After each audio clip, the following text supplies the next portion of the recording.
Hello, world. How you doing? Hey, how's it going? It's going good, and you are watching live to a pre-recorded live everything podcast called Rally Round the Natty. Joining us tonight is, as always, my father, Merc, a.k.a. Bengal Dad, our celebrity guest who is becoming a mainstay at this point, Cincy James, and yours truly, Santori. We have a wild and crazy show involving a wild and crazy brawl that happened earlier today. And if you haven't heard about it yet, I feel bad for you because you're not paying attention to life because it's literally everywhere. Cincinnati media, news media across the United States. I'm sure the UK's got it because of their following in the NFL. And there's probably a bar out in Croatia somewhere watching. It's just kind of the way it works. So we'll start with our Bengals talk brought to you by Brimming Horn Meadery. Woo! Uh-oh. What are you doing? Yeah, he's got a bottle. There we go. What's that one? It's a bear. Orso Nero, I believe. Is that the one with elderberries? Let's see how good I am. Arodia berry, blackberry, raisin wine. I'm wrong. Okay. I like the one with elderberry. It reminds me of, what is that, Monty Python, the Holy Grail?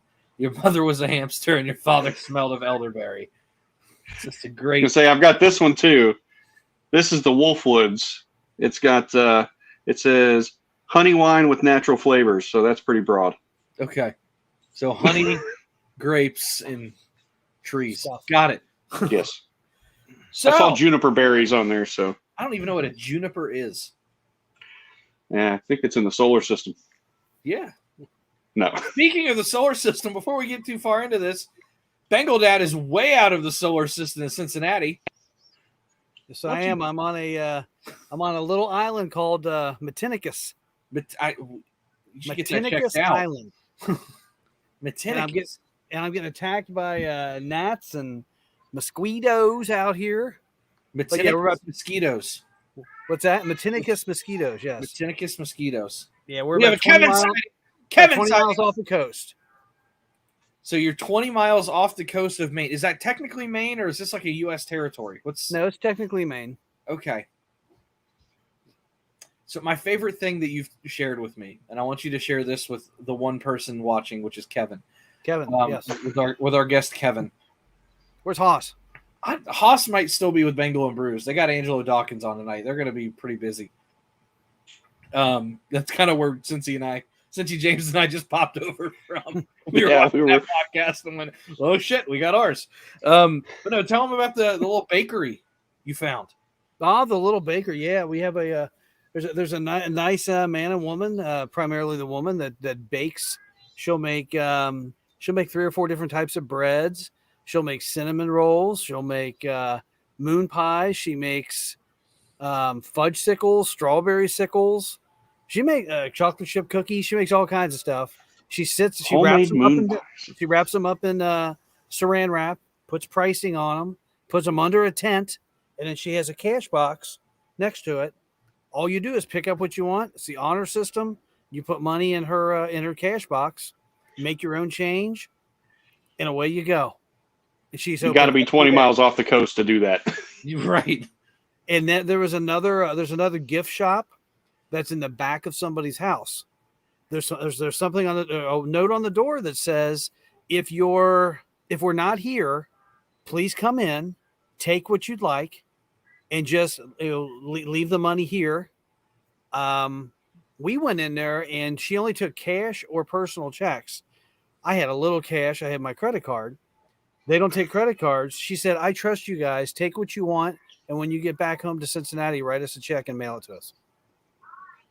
That's what this place is like. It's like another world. They don't have the internet yet, do they? Like, there are I'm some here. evil people out there. Oh my God. Yeah, they may not know what I'm doing right now. They might think I'm from outer space. So, most important question. What did you get from the bakery and how was it? Let's see. Kim got because you're picky about your sweets. Yeah, Kim got some blueberry bread or something. I don't even know what it was. Some kind of crumb cake with blueberries. I'm not into that. We got chocolate chip cookies, which I haven't tried one yet. We got sugar cookies that look like Christmas cookies with little sparkles on them or sprinkles on them. I got 2 different cinnamon rolls. Ate both of those. Did you buy the whole bakery? I saw the tent. It was like the size of my bed. Like, oh, we bought like one of everything. I bought a fudge sickle. She bought a strawberry sickle. We bought peanut butter balls. You left a check in that box for $1,000 and said, "Holy shit!" It's good stuff. What's up, Greg? Kevin? Greg. Hi, Cincy James. Okay. Kevin, What's up, Kev? our entire fan base tonight. I love it. Can somebody say hi to me, please? Nobody said hi to me. I'm Hi, here. Bengal Dad. I'm actually here. So you bought the entire bakery at Kroger today. Did you try any of it yet? Well, yeah, I told you I had the cinnamon roll. You didn't tell me that. Yeah, I ate both cinnamon rolls. I had my peanut butter ball that was like a Buckeye. Okay, I ate one of those. So I mean, what's the rating here? How good was it? Oh, it's probably an 8 Out of what? a 10. Okay, because eight's good. a good number unless you're like 8 out of No, it's an 8 73. out of 10. 8 out of 10. Right. 8 out of 10. Are you gonna bring any back for me? Oh, I got stuff I got to bring back. I can't eat it all. I won't fit on the plane. I have to bring some of it back. Are they gonna let you put that on the plane, or are you gonna like smuggle it in your checked bag? It's gonna all be in the checked bag. Oh my! You're gonna mush your peanut butter balls. Well, anything that's frozen or cold is not going to travel. There you go. Bengal Dad. There we go. Team La Roses. Team La Roses. They don't have a La Roses on the island here. I can tell you that. I- They have 0 restaurants. They have nothing. I'm surprised they know what Ohio is. They have a library. The library, you just walk in. Seriously, it's like the size of a shed that you would buy at Home Depot. Oh. And it says library on it. You walk in. There's books on the left and the right. You take any book you want. You don't have to sign it out. Just bring it back before you leave the island. They're all from 1928. I didn't walk in it. It's like I walked Moby real Dick, past Pride it. and Prejudice, the Bible, another Bible. And you Third get copy of everywhere. Moby Dick. Everywhere you travel is on gravel and dirt roads, and we have a Can-Am that we are taking everywhere. So it's pretty cool. Who dey Haas? There's Haas. There he is. All right. So I'm glad your trip's going well. It was funny. I was talking to Cincy. I think I was talking to you, Cincy James. He was like, "Yep, there's Bengal Dad eating lobster." Was that you? No, sir. Yeah, I said that. Hold on. I was like, no, he didn't eat lobster. He's there for the rocks. And he's like, the rocks? I said, yeah. And I sent him pictures. I like the rocks. The rocks. He's like, what? And I'm like, yeah. I tried to think of the most main thing I could. Yeah. No, I've had 2 ribeyes the last 3 days. Oh, Okay. just rub it in. I've had McDonald's and indigestion, and you're having ribeyes. Keep in mind That's the salesman lunch. we had to have the person Today who was hosted Skyline. the Airbnb. The person that hosted the Airbnb, she had to scramble quickly and do all of our grocery shopping for us, because when we got to the airport, we inadvertently booked a rental car to go from Portland to Rockland, but we booked Portland, Oregon. Oh, Whoopsies! They didn't have a car for us, so I had to get he'll an be there Uber. in 4 days. So I got an Uber, and it's a 100-mile drive. I get an Uber, and the guy says, "Where are we going?" And I said, "We're going to Knox County Regional Airport. It's 100 miles away." He said, "I'm not doing that." I said, "Well, let's sit on your app." It told me how long it's going to take and what it's going to cost. He said, "But I'm not doing that." I said, "Okay, $100 tip. Will you take me?" Okay, for $100 tip, I'll take it. So that wound up being a $237 Uber one-way ride. You got to do what you got to do. So then she bought all the groceries for us. So obviously we paid her back for it, but she did all of our grocery shopping. And then we had to take a boat that was a 1-hour boat ride. That's $75 per person each way, just to get over to the island. And we couldn't take the Cessna because it was too foggy. The what? We were going to do a 12-minute Cessna. Cessna ride. The hell's a flight. And they Oh, have plane. a dirt runway or a dirt airstrip that you land on the island. But we didn't get the He was experience of the dirt land strip. $32,000 in just to get to the island right. Yeah. from the Uber. Yeah. Now I got to get back. 64. Damn. He's going. You better sell a few more cars this week. Yes, Ooh. we better. I hope to God that you put Skyline Chili on that grocery list just so that lady from Maine would be like, "The hell is this?" No, I did not. You should have put all the ingredients. We need cocoa powder, allspice, cinnamon, ground beef, and tomato paste, and that's it. And just watch her be confused. All right. Well, enough about Maine. Bengals.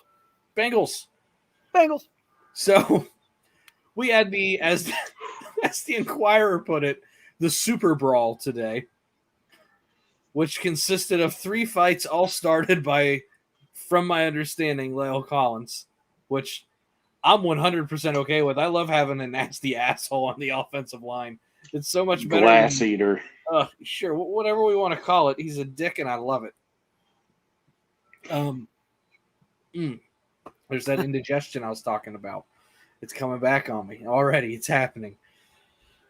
But I think my favorite part of this, and I have a lot of favorite parts of this entire mess that happened today, was yesterday Zach Taylor briefed the team before all of this happened and said, "Don't become a headline." Well, today we had a headline about a Super Brawl in 3 fights. We became 3 headlines. Not 1, 3. We went the extra distance, and I am so happy about it. So for those of you that don't know, it's unclear how it started. From what we know, it sounds like La'el Collins and Leonard Floyd were kind of getting a little bit too tangled up on what's supposed to be a pretty, cohesive, normal, regular practice. I don't know who thought it was going to be a good idea to take the Super Bowl rematch and make it a very nice, friendly match with both teams basically retaining everybody. Especially when you got guys like Jalen Ramsey and Jamar Chase. I'm not saying Chase is a bad guy, but there's some bigger personalities and a lot of fire there. That was bound to happen. It happens with shitty teams. Now you're going to put 2 really good teams in the same area in the August heat in the Midwest, this close to the season. That was bound to happen. But the guys are getting tangled up. I guess I read 2 places that La'el Collins had ripped someone's helmet off, which kind of threw it at Floyd. Threw it at Floyd. Yeah, apparently he missed. Well, he's not there to. Well, I was gonna say he's not there to hit people, but yeah, he's not Burrow. Yeah, he kind of is. I'd be more concerned if Burrow threw and missed, but then I guess it just spiraled out of control, and we have the amazing picture of Aaron Donald in go battle position, holding a Bengal helmet in each hand, and we have the video of him tomahawk chopping somebody, and you can hear the loud crack. He connected a couple times. Yes, and, that was disturbing hearing that. The crack, I didn't listen to the audio because I was at work, but Dad and I were on the phone about an hour and a half ago, and I was like, "Oh, I want to hear the audio," and I heard and I went, "Oh." Yeah, that one, that sounded like it hit a little bit. Look at Greg. He's earned my trust. Anybody that will fight for me, I am ready to go. Greg's the same way. But I didn't hear of any casualties coming out of that, though. Is that correct? I haven't heard anybody got hurt. I haven't heard that either. Both coaches have kind of reiterated that, and then a lot of people kind of got mad because both coaches have kind of been like, nobody got hurt, we're moving past it. And we're like, I don't know if that's the right attitude, but you said nobody got hurt, and I'm happy to hear that. And I think this was a 2-day joint practice session, so we have escaped 3 brawls with no injuries. I wouldn't be surprised to hear some kind of maybe team fine come down or something like that, but everything I'm hearing, I wouldn't see a suspension or anything. No, I wouldn't think so. Not that I don't think maybe there should be something, but I don't think it's going to happen. I want to preface this with I think all 3 of us are on the same page. I don't condone what happened by any stretch of the imagination. It's ridiculous. The reason I don't think it's going to turn into anything, and I could be way wrong. I've been way wrong before. How often do you see in the preseason giant brawls break out, especially at the joint practices? Happens every year. It's happened 3 times this year before us. I think there's been 6, and we were 3 of them in the same day. But you never see suspensions from that. Never. I mean, there are some nasty, nasty things that are said and done in those scrums.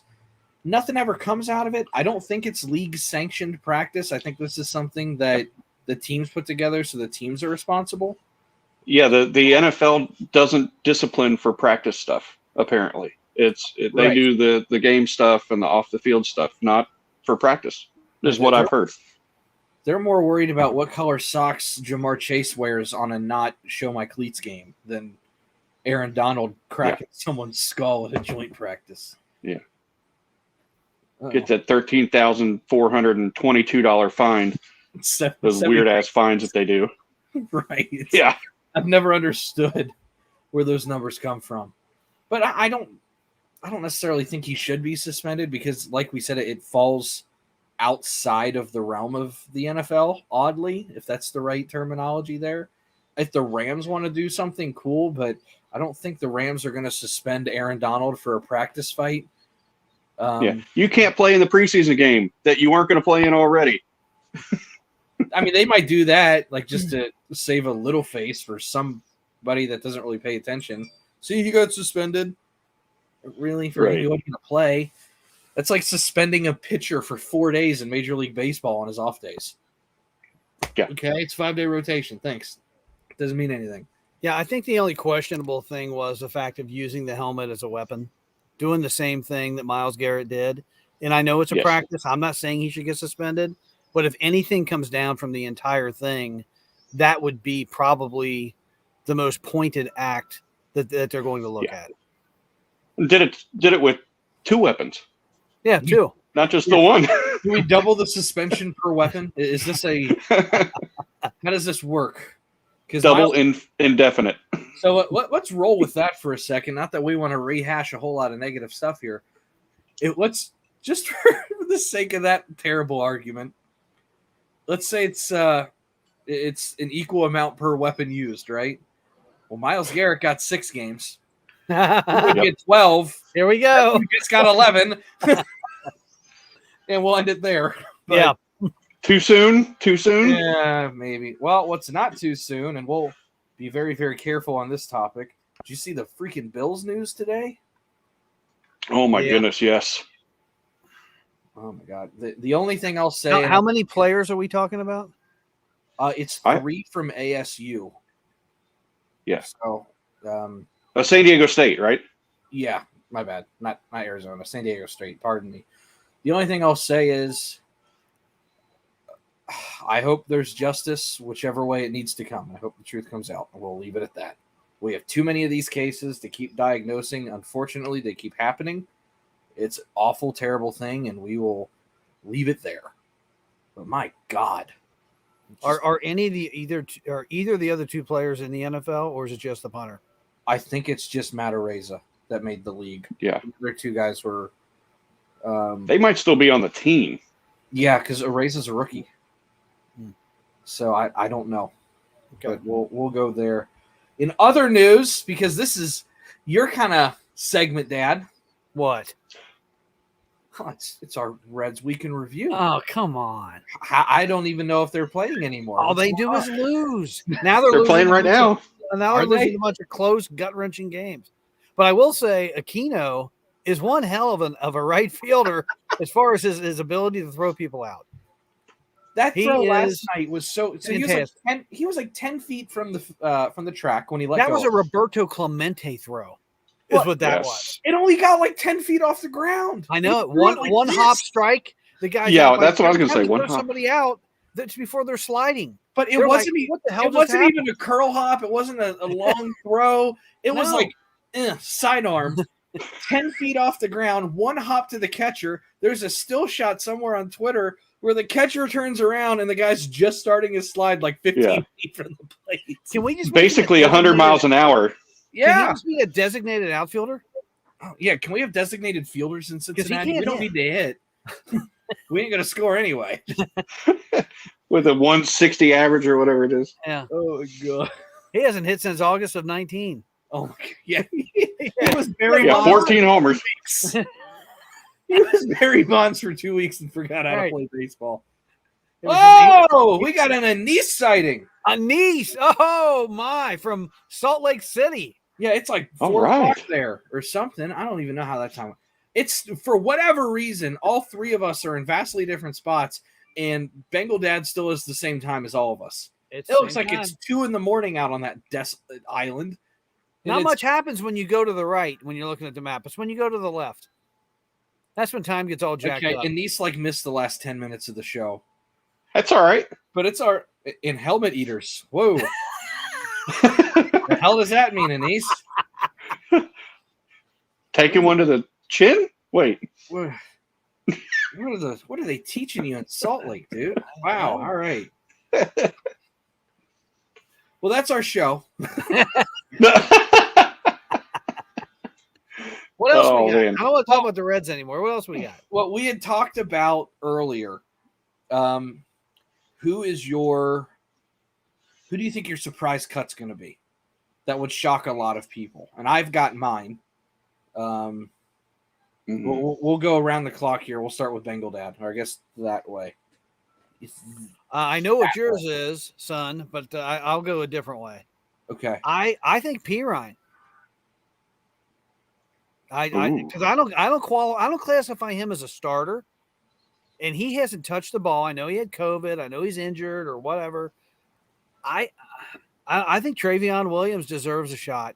I really do. I think he is more explosive. I think you can do more with him. I don't know. I just got a feeling. Is he a helmet eater? Travion Williams makes that the 53 or the 46 or whatever number that is. And I think P. Ryan is an odd man out. Okay. You go ahead, Santori. No, I want to hear yours. I'm locked and loaded. I got some info to drop, so I want to make. I know, but if I take yours, then You're not taking. I'll feel bad. You're not taking. Oh, okay. So you're still thinking. How are you going to take mine? Exactly. That's part of the reason why I'm like, hey, you go. Hey, you order first. Yeah. No, I need to still look at the menu.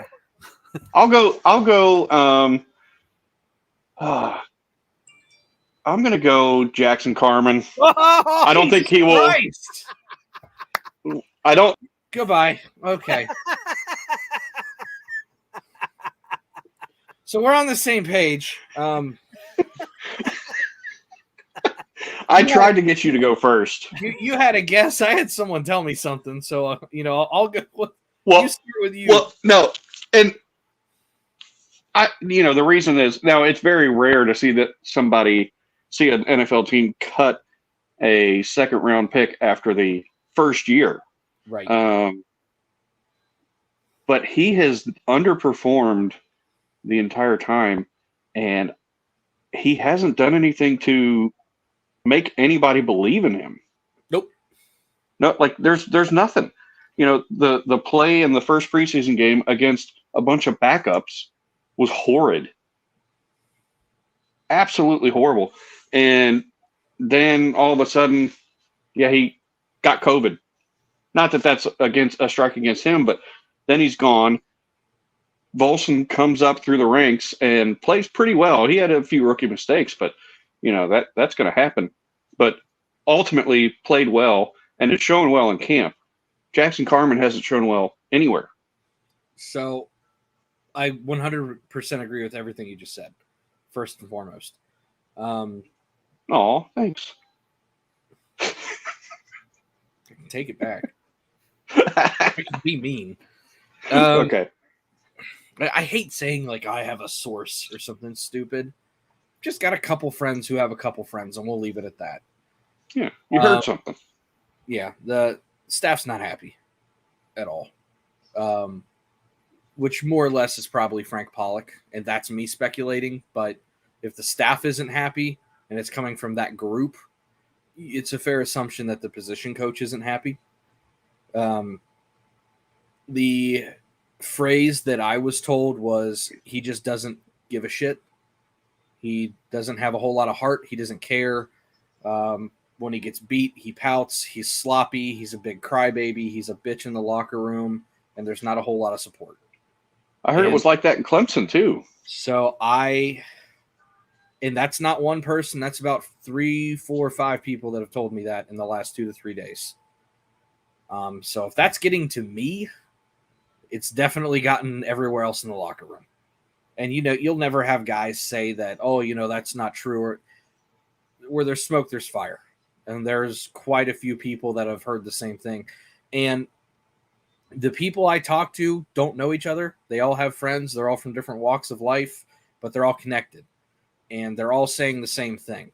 So when you've got a lot of people within the networking web reiterating the same couple phrases, it's probably true. I was told by another person that, don't be surprised if he's not here in the next 2 weeks, because it sounds like they're about done, which is vastly surprising for, like you said, someone that just had their rookie year. But, I mean, he's always hurt, or he's always, not performing when he's healthy, or, he's always got a weight issue. He's one of those guys that there's always an excuse for why it's not working. And those guys just never pan out, because you can make every excuse you want. It's here and it's here. The measurables don't lie. The tape doesn't lie. He's more than athletic to figure this out. He's been gifted like everybody else in the league. But from what I've heard, he just don't give a shit. Well, I don't think the excuses are going to work very long if his main job is to protect Joe Burrow. They're just not going to. You can't play with that one. Well, and it's one thing when it's last year when you've got 4 and 5 guys on the line that are just absolute dog water. But now that it's, okay, Williams has kind of solidified himself as at least an average starting left tackle. There's not a problem there. We know what Karras can do. We know what Kappa can do. We definitely know what Collins can do. There's a spotlight on one spot, and it's you, and you're sucking. And I don't have to worry about it anymore. So now at this point, I'm down to finding one piece.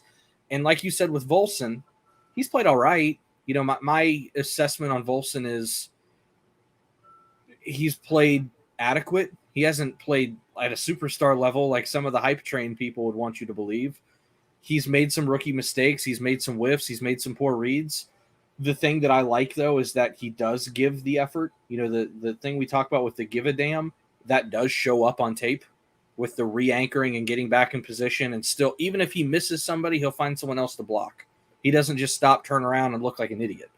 You can still kind of make progress even if you do screw up, and that's where he's at.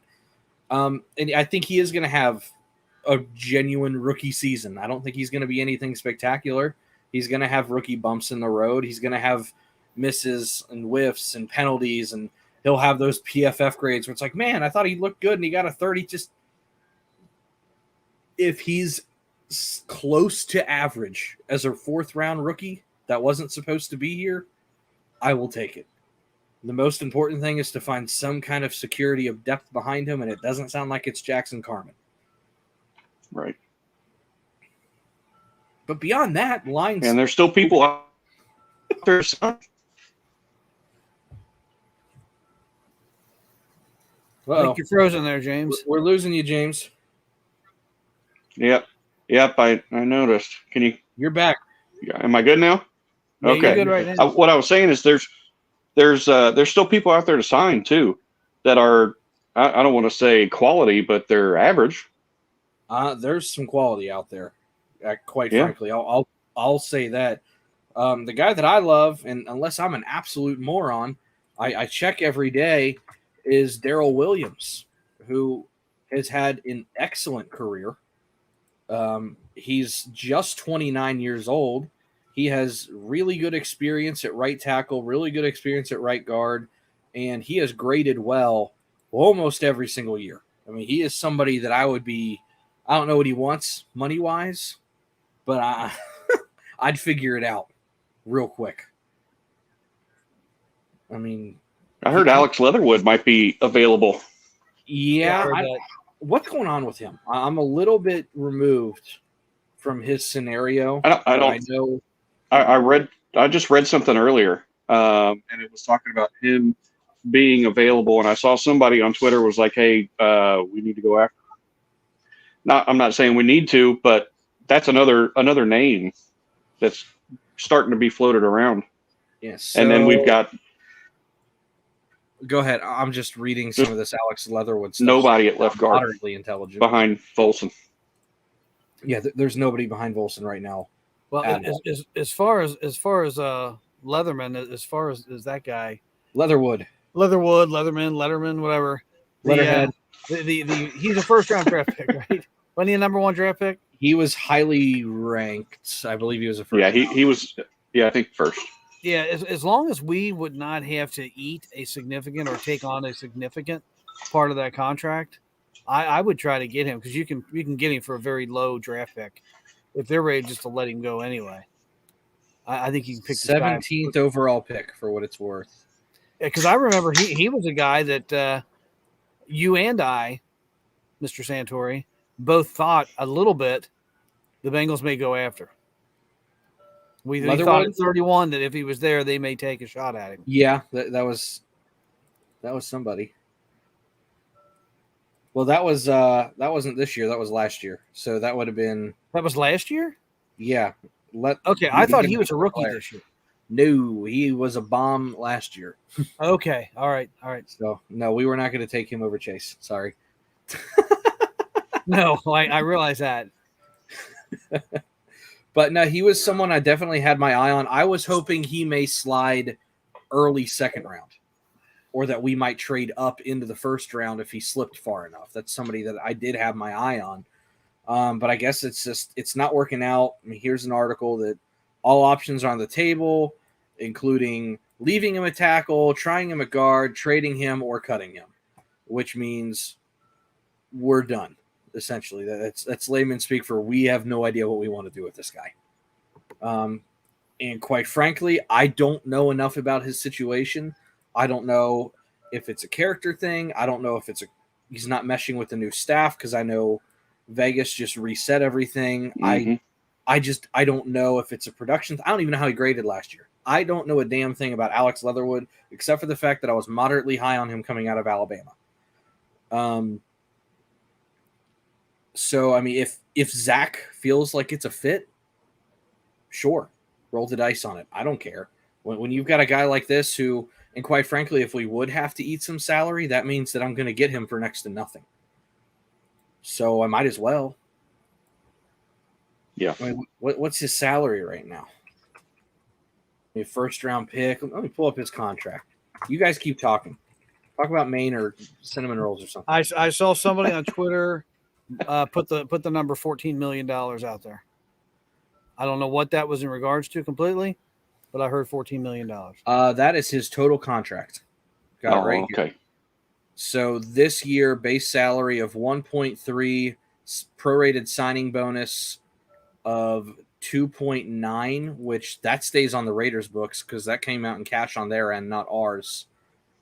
So you would get him for like 1.5 million a year, and then that last year you get him at 2.6. So 1.31926. That's nothing. That's what you're paying Jackson Carman. Especially if it's not guaranteed, right? No, not that stuff. No. That's base salary. The guaranteed money he's already been paid.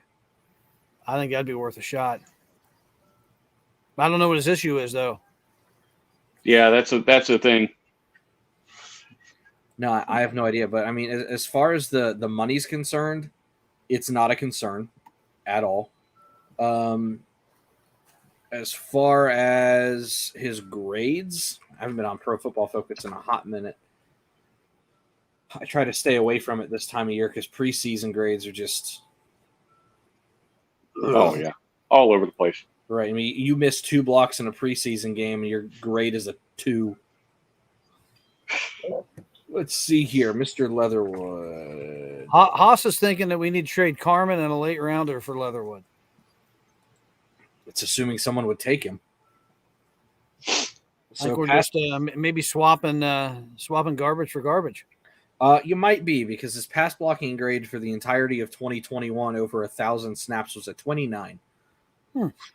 That's pretty damn bad. Yeah. Like bottom of the barrel bad. Run blocking grade was good. But if you want to think about it, you'd pick up a $1.5 million decent run blocker. You don't have to. I mean, if you just want the depth, or maybe you can. But that's the only thing. Like, he gave up 8 sacks on 1,000 snaps, which is horrific, and he had 14 penalties. I mean, that's if you take out all the other pressures and just isolate those 22 plays, that's 1.5 plays a game that you're going backward or something terrible's happening. And if that's timely on a third down, that's drive killers. And with how tight the NFL is with 6-point or less games, that's enough to lose. I mean, that guy could very well cost you a game. So you cost you your quarterback. Yep, right. I mean, we've already lived that. If you trade for something like that, you better be damn sure. Yeah, you know what you're getting into, because I already have that issue with Jackson Carman. And that was just a high profile name. Another one that I heard. There's just so many of them out there. J.C. Treader retired today. I don't know if you guys saw that or not. I saw that because he was one of those guys that I knew was never going to happen, but I'm just going to put positive thoughts out into the universe. We have a guest waiting in the back. We do. Dale! Oh, goodness. Oh, good. Dale, I was on my phone. I couldn't answer. Rude. That's rude.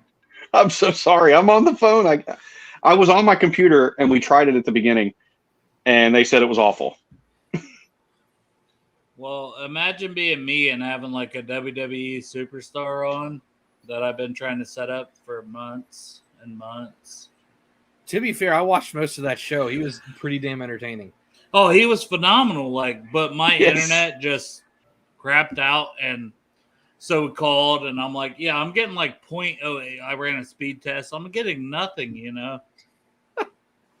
And they're like, oh, well, we doubled it. Can you try it now? I'm like, I'm not on a live show right now, you jerks. I'm like, it's that Portsmouth power right there. I'm repping a heater right now.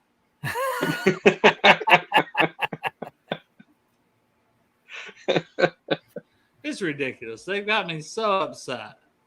Oh, yeah. I'm like, how am I supposed to know, what connection I have? I'm not on a live stream.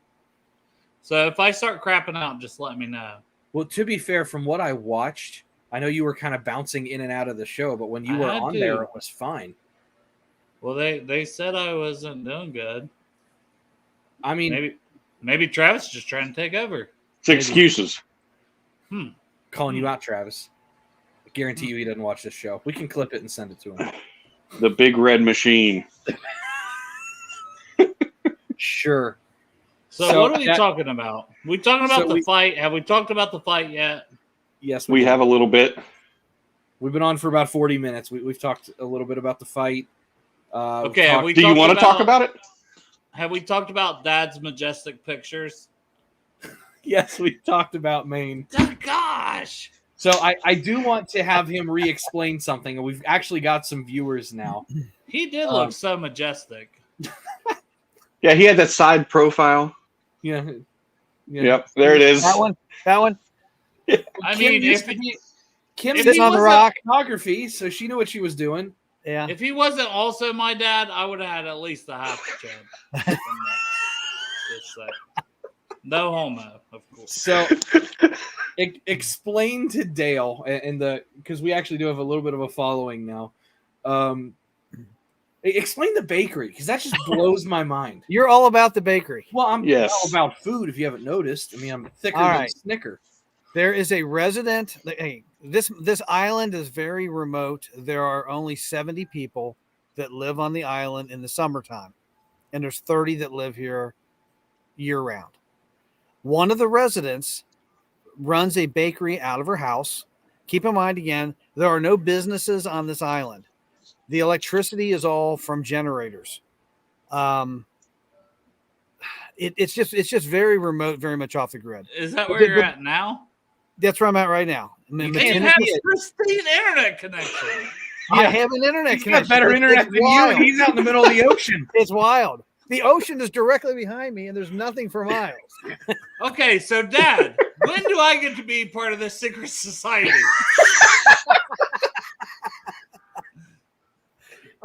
When you can afford a $237 Uber ride. Yeah.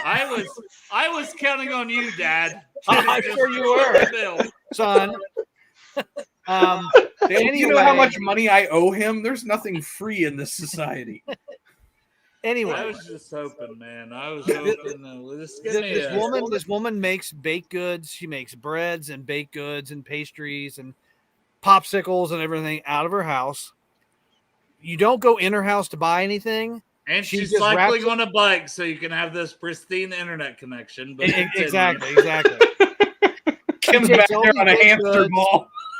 She takes all these baked goods and she puts them under a tent outside her house, and they're all priced. All you do is walk into the tent. She's not even there. You walk into the tent. It's on the honor system. You just take what you want, and then she's got a cash box, and you make your own change, and you give her money, and away you drive away. And tell him how many items that you hopefully purchased and didn't steal from this woman today. I did purchase. There was no thievery. Probably about 6 different items. Couple cinnamon rolls. You named 6 different items, but how many quantity of each item? Bagel Dad is now starting a bakery back around Cincinnati when he gets back. We're going to do it on the honor system. I'll have a tent in my driveway.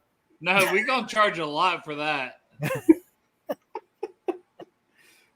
Tell them what you got. There's no way this is just 6 items. Chocolate chip cookies, there were 6 of them.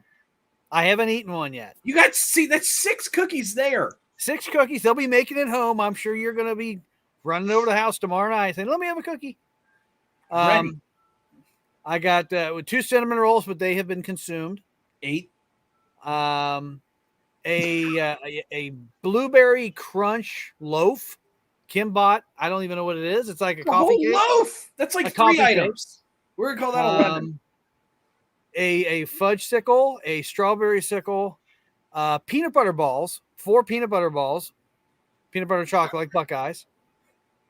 I think that's it. Yeah, you fudge brownie. Got a fudge brownie also.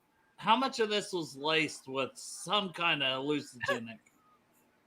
I don't think anything, but I haven't eaten much of it yet. You feeling pretty good? So there might be some stuff there. Yeah. We'll wait for the plane ride.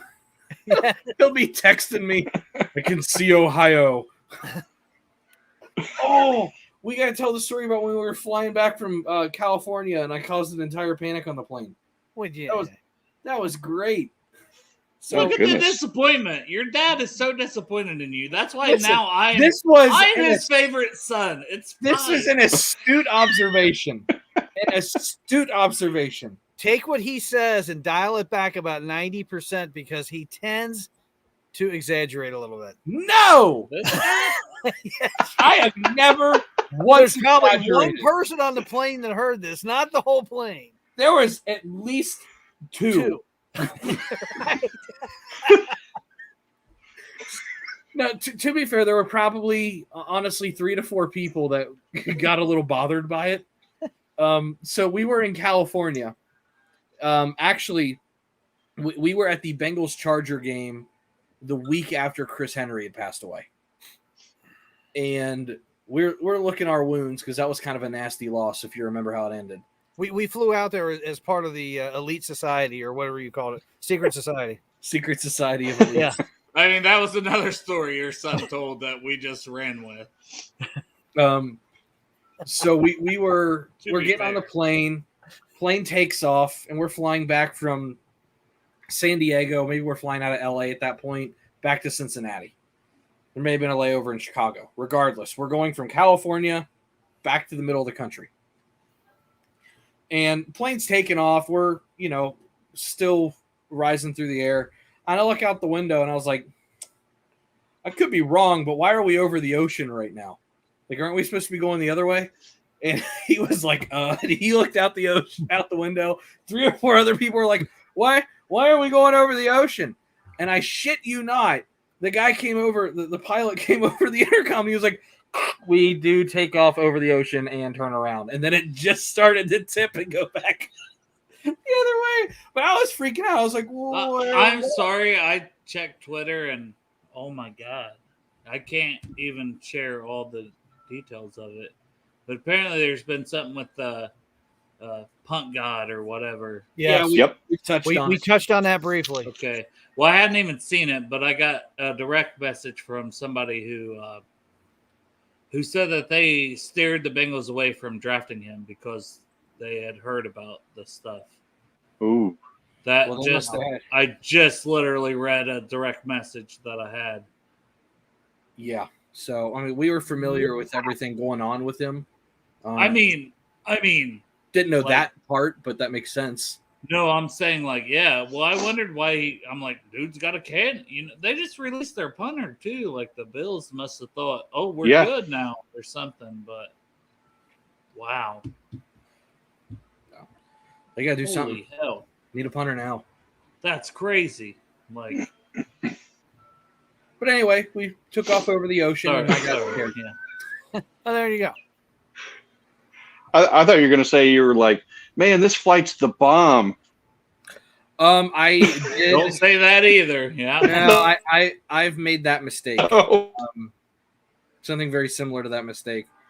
I was in an airport in here, Dale. This is where you're going to go with your secret society of elites. I was in an airport in Rome. You started in the Rome, Secret Italy. Society of Elites. I just ran with it. No, you started that line and I kept it because I thought it was funny. Fair. But no, I It was is in an funny. airport in Rome. We were flying back from Italy, and Not me. Not me. No. It was a school trip. Oh, wasn't me. so it's the Italian mafia. Okay.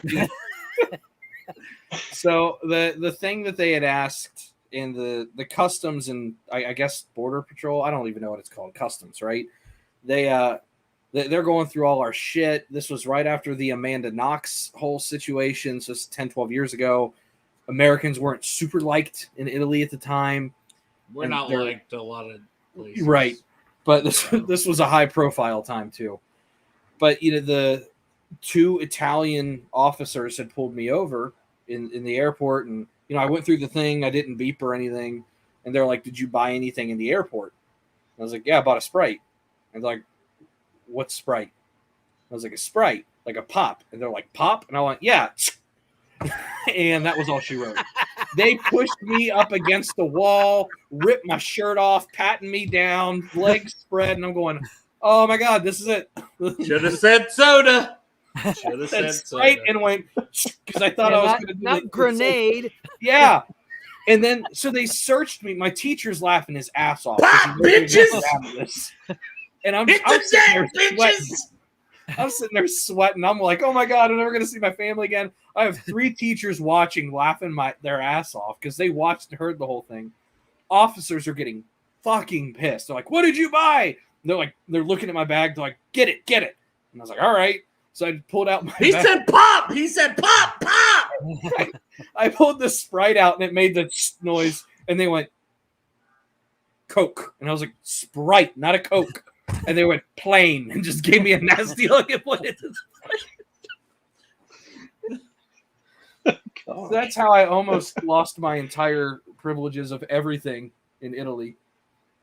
Dale, do you approve of your brother's story? He probably exaggerated 80% of No! what There Dad you go, tells there me, you go. so- True. I also got spit on by a camel. It was a bad week. It's Am a I joke just there also somewhere. part of this show now? You guys gotta let me know. We mentioned that Cincy James was a what was the phrase I used? A regular reoccurring guest celebrity. I think you qualify as that. It was something like that, and I just shook my head. Yeah. I feel like I'm part of the Like, show. what? Yeah, our little thumbnail is going to be Rally Around the Natty with Santori, Dale, Cincy James, Kevin Haas, Crypt Keeper, Greg, Anise, and sometimes That's right. And Bengal Dad. Don't forget Bengal Dad.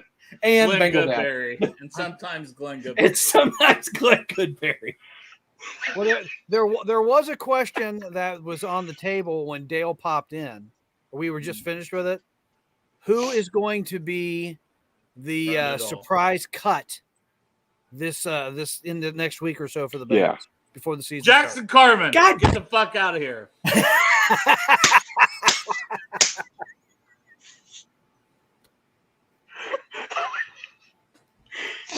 All right, so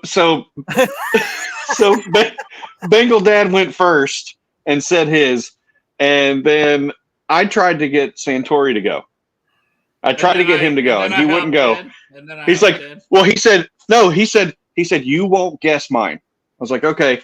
I was like, well, I think probably Jackson Carmen. I'm going to go with him. And he's like, damn it. And then you say it.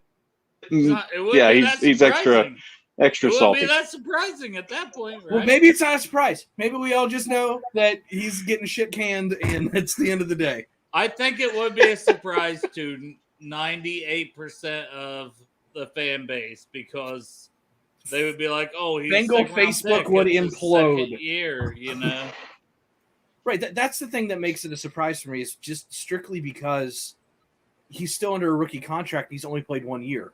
Yeah. And they're like, we're going to give him this big second chance. And, quite frankly, literally 5 minutes before kickoff, I was driving to Dad's to watch the first preseason game. And Dave Lapham's on the radio going, he's shown up. He's worked hard. He's getting this chance. He's going to be so much improved. He's going to be great. And nothing for the last 10 days has looked right.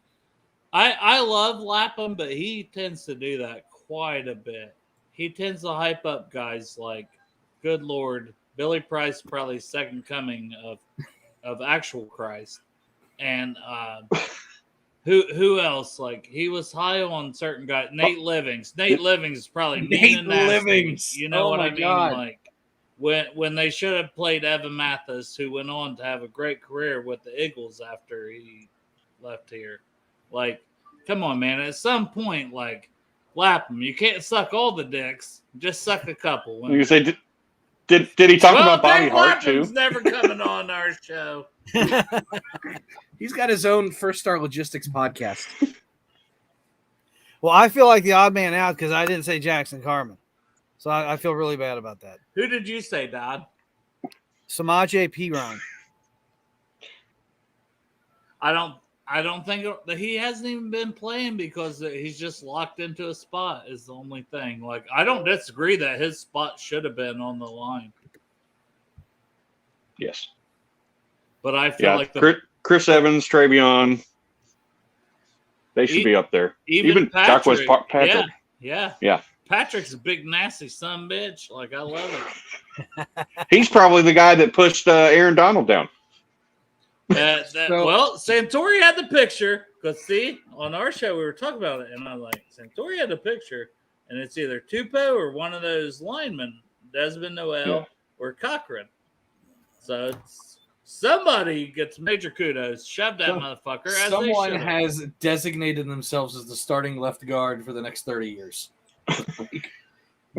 Yeah, build a statue. I was watching that video and I saw Donald hit the ground. I was like, who did that? Who threw that man's ass to the ground? Well, from the first video I saw, I was like, is that whoever comes, like the coach that grabs him after? I'm like, did that coach just be like, back up? That was McVay. No, it was the coach just to the left was fella. The left was McVay. So my buddy just texted me, and I have no idea how reliable this is. So Joe, if you're watching, I'm putting you out there.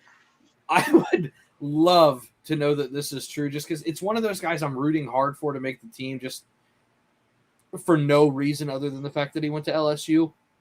But somebody's circulating that it was Thad Moss that did it, and I was like, I would love if Thad Moss did that, especially after all the heat.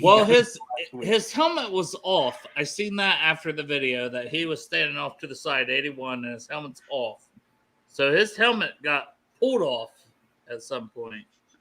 But I don't think he was the guy that shoved him because he was already off to the side. I'm glad we're breaking down. Yeah. Breaking down the fight film. I haven't seen enough of it, honestly. Give me more. Give me all the angles. This is what I wish we were. I loved every second of it. I wish we were what is it? Hard Knocks. If we were Hard Knocks, we would Oh, my know. God. We would have all the angles. Oh. If that would have happened on Hard Knocks this year, which I haven't watched, so maybe it has, but I would have guaranteed that Dan Campbell would have been at the bottom of that pile. Like, let's fucking go. Like, Biting knees. Biting knees. The thing that terrified me, though, is I was reading it and I was watching all this stuff. I absorbed every ounce of that fight like it was the last thing I was going to see today. And then the thought ran through my mind of that LSU interview where they're like, yeah, Burrow threw the first punch. I was like, oh, God, please don't let him be in the middle of that shit. Yeah, broken hand, broken right hand for throwing a punch and hitting someone's helmet. And I'm still going to give it a day or two to kind of see if anybody actually got an injury from that, because that's the reason everybody's like, no, it'll be all good. And I'm like, So Dad actually posed an interesting question earlier. And if you want to go ahead and pose it again for us, because we were just on the phone. No, go ahead. Question. Dad, I don't even know what question I posed. We have lost it. Okay, he's back. I was going to say we lost Cincy James for 2 seconds. Everything was spinning. Sorry. Must have How been did you melt chocolate chip cookies? I was going to say, how did you mail him one of those cookies? So we had asked the question of, right, nobody got hurt, so everybody's kind of just like, nah, whatever. If Aaron Donald would have cracked Joe Burrow in the side of the head and caused a concussion or broken jawbone or something, he'd have been out an extended period of time. Is Donald suspended? Because he might not be right now. He won't. But if he significantly injured a star player, do you think he'd have been suspended? That shouldn't matter. That shouldn't matter. It shouldn't. It doesn't matter. But him swinging that helmet, that's dangerous. It's dangerous. And like some people say, and they heard it cracked like it must have hit someone else's helmet. It popped. Yeah. Yeah. Like I haven't had time to watch all that, but so like, you know, it's loud. So Dale, when you're watching a game and you see two guys really collide, and sometimes the TV picks it up and it's that sounds like plastic cracking. It's like, ooh, and it was it's almost like you're like, damn, what a hit, but you're like, oh, I hope everybody's okay. Yeah, that was a direct hit. Whoever got him, it was like dome to dome, and that's not right. I would say, if they're going to talk about CTE and stuff, because Derek was talking about this on Twitter. Poseidus, Derek, co-host of Bengals and Brews.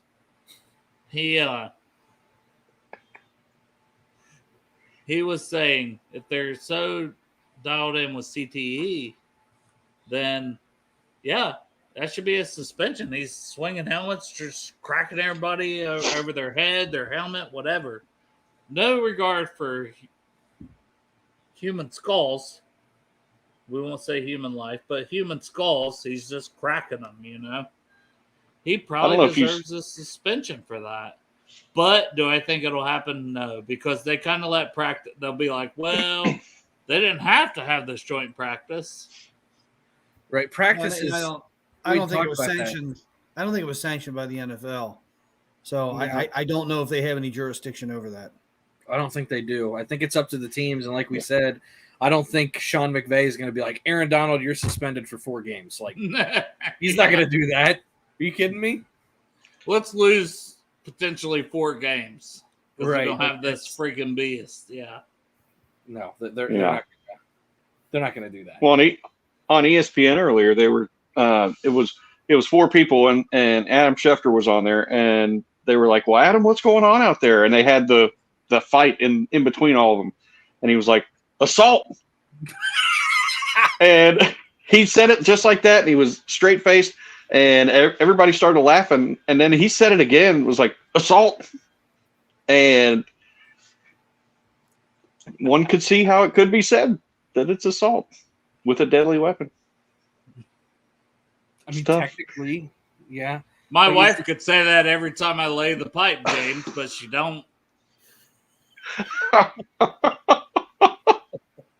There's a reason when I go to edit these and upload it to YouTube, the first question it asks is this appropriate for children?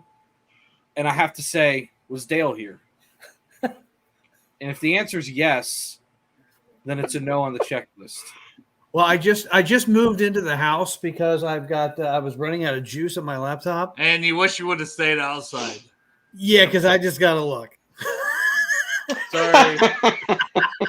Sorry, Mom. Kim. Sorry, Mom. No, what she said to me was, "Well, how come you don't have a deadly weapon?" Oh,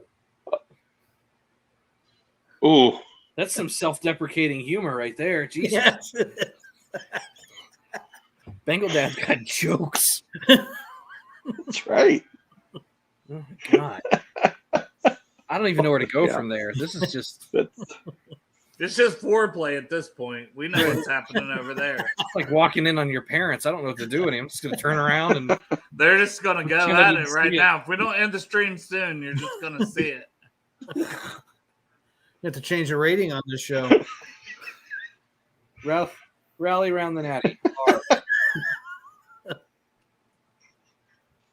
Oh my God. I'll just Rally around the daddy. rally around the daddy.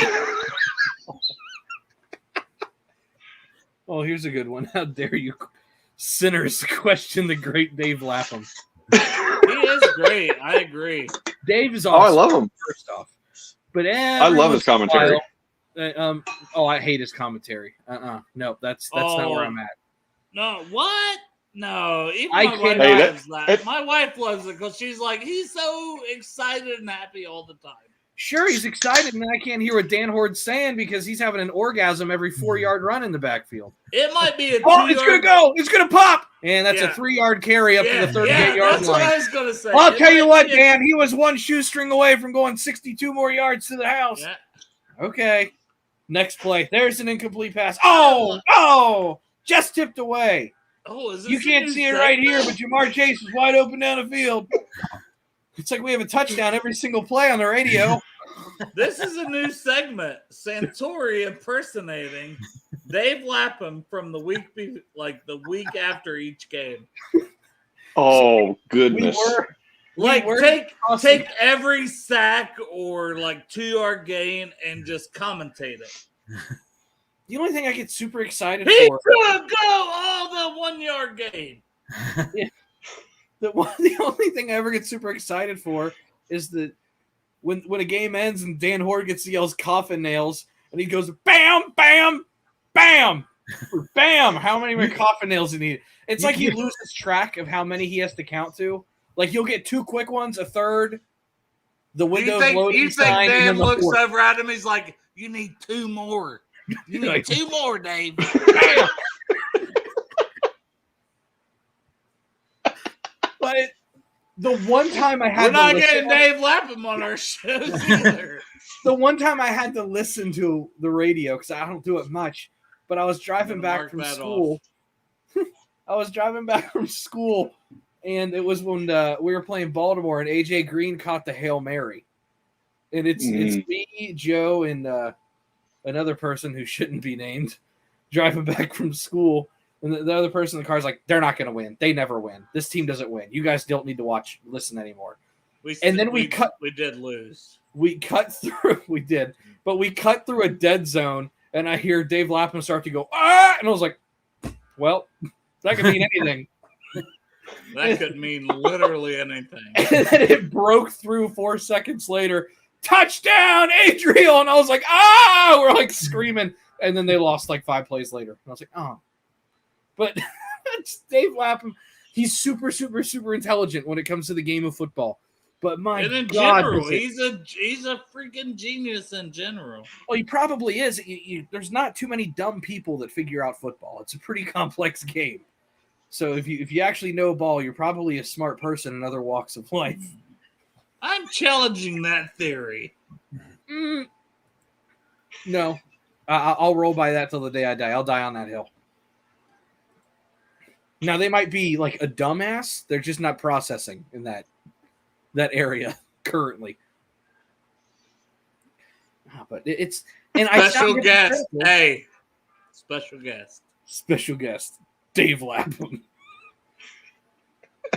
And I sound super hypocritical because some of my favorite things to listen to are Reds highlights with Nuxall doing the same shit in the background. When Marty's calling a home run, you hear him go, "Get out of here!" It's just like, yay! Yeah, but Nuxall was right most of the time. Right here. Nuxie. There he is. Yeah, Nuxie. right there.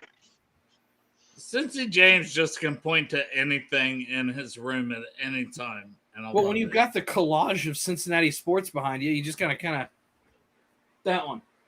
Oh, there it you're is. like- Found it. You're like, my door. That's where I poop. I go out and I poop and I come back. No, I got a soft spot for Nuxie.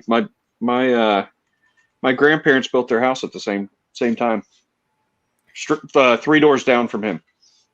Weren't you So telling me they the were other neighbors. night- Weren't you telling me the other night a story about him at the pool not wanting to take a shirt off or something? Yeah, he had a well, towel on. yeah, we went over to his house. I was probably 11 years old. We went over to his house and he so he was swimming in the pool. He was like doing laps, and he gets out and we were like, "Hey, can we have our picture with you?" And whoa, no, he all of a sudden he's like, "I cannot have my big fat belly in a picture." So he took his towel and he wrapped it just around right there. That was it.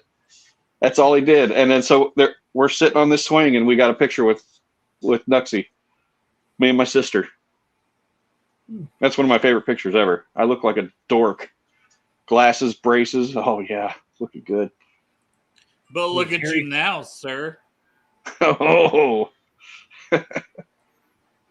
God bless Kevin. sleeveless Dale. Kevin likes Hey. to point out our best assets wherever he's at. It's fantastic. Kevin is a great hype guy. To be I don't know fair. how many like Twitter notifications. Like I'll be slammed at work and my phone will ding and I'll look down and it'll just be like a comment on someone's show. Like Santori has great glasses, and I wear those glasses all. Shirtless Santori is fantastic. Yeah, Santori sold 12 more cars today. Santori. That's drinks it. milk. I don't think I've sold a car since he started posting I was selling cars. I'm hitting That's a little bit not of a true. dry That run. one day you were selling a lot of cars after that. Yeah. I haven't sold a car in like 3 or 4 days. It's been a little rough. Well, Kevin hasn't been tweeting about it enough. Kevin, the way I see it. Help, Kevin. Can you just come buy a car? Right. That's way better. God. So Dale, you're going to be in town this weekend. I will be at Gary Owen Saturday, wherever the hell that's at. I'm riding with Derek and Sarah. Me and Maritza are meeting them halfway up. You're going to the Liberty Center. Yeah, I've never been there. Yes. So it's really, really upscale outdoor mall. Have you ever been to Easton in Columbus? Probably not. Okay, it's very similar, but no, I mean they've got some really nice restaurants. They've got a dine-in theater, which is really, really nice. Like one of the ones where you kick back and they like wait on you at your seat. Never been to one of those. I've heard about them. They man, I I've went, never enjoyed the fire things in life. I'm waiting on my dad to, It's all part of this secret society. yeah. I went to that movie theater one time, and Ashley made fun of me so much. She's like, "Okay, we're gonna get these nice tickets." It was my birthday. It was like $30 a ticket or something for this movie theater. And I was like, "Yeah, I want to sit down and you kick your feet up. You got like this nice mahogany table that slides over. It's just like a high class TV dinner from 1972. A guy comes out in a suit like straight butler, and he hands you a wine list and everything. Like, what do you want? Sounds like some secret society shit to I me, got but strawberry. I got strawberry Sprite, buffalo chicken wings, and was there at that super fancy theater to watch Medea's Halloween. And I was living my best life. Ashley's like, I can't believe you spent $30 on some generic chicken wings in Medea. And I was like, this is my birthday, and I'm very excited about this. The couple in front of us, I don't know what was worse. Me doing that or the couple in front of us. The guy was in a suit. The girl was in like a full nice like red dress. I remember it. And the waiter brought out creme brulee and champagne on ice for Medea. And I was like, I feel a little bit less stupid now because they spent probably $100 a bottle of like whatever that Cristal was that the guy brought out. Okay, is this theater still open? Yeah, it's the Cobb Theater. It's literally the same plaza you're going to be in. Maybe we get all fancy when we go watch Back to the Strip. Maybe. Because that's supposed to come out when we had Gary on. He was saying him, Kevin Hart, all them, Wesley Snipes. It's like they're all ex strippers. Also, since you don't love me as much, you don't answer all of my text messages. Oh my god! Can you are more needy than my wife. Well, sibling fight. Hold on. Can I drop off that stuff for Cameron? I don't know. Like, I don't know. I am not driving. I'm sad. I'll just mail it. Where are you going to be at, Santori? What, Saturday? Yeah. Wherever I need. I mean, because we'll be 20 minutes from there. I mean, we will be in lot 1 starting at 2:00 On Saturday? Yes. I mean, I have tickets. Ticket. Yeah. Ticket. Singular. Yeah, Ticket. we'll be there. Okay. I've got a couple guys from work that are coming up too, and they're going to hang out with us. We're going to try to park real close to Bengal Bomb Squad. So. Okay. Sorry if I put you on the spot, Dale. I'm just a bitter bitch. I don't know what to like. I don't know. I'm not driving. I don't know how that's going to go. I was just like, hey, Gary, can we get a picture with you? A couple weeks ago, he was like, yeah. And I was like, oh, yeah. I'm such a child. I'm 37 years old and I'm a child. I'm right there with you. Well, I'm the young chicken of the group, so haha. Why is he so upset, Dad? Dad, why is your son upset? Your youngest child. He's a little temperamental. Excuse you. I've never been temperamental about anything. Here Ever. it comes. Never. Except, no, I want to hear the except. Oh, God, there's a billion of them. I don't know. There was a Reds game that we won, and I punched a brick wall outside and about broke my wrist. It was just like the 7th inning. I was just super mad. It was opening day. It was when Ramon Hernandez hit the walk-off home run down the right field line. Okay. In the 7th inning, I went outside in the backyard and punched a brick wall really hard. It was just like a 1-1 game. I was losing my mind. Why would you do that? I also threw a remote control at my TV in college because I was mad at Dusty Baker and about destroyed my TV and my remote at the same time. I've got some problems, Dale. You almost lost a relationship on that one. Yeah, she about left me on that one. That was about 2 weeks in, and I was like, "Fuck this team!" Boom. Well, Dale, you need to work on the anger with your little brother. We'll get there. He just needs a good old hug. Glenn, I don't know where you get that from, son. Glenn, where are you with my hug?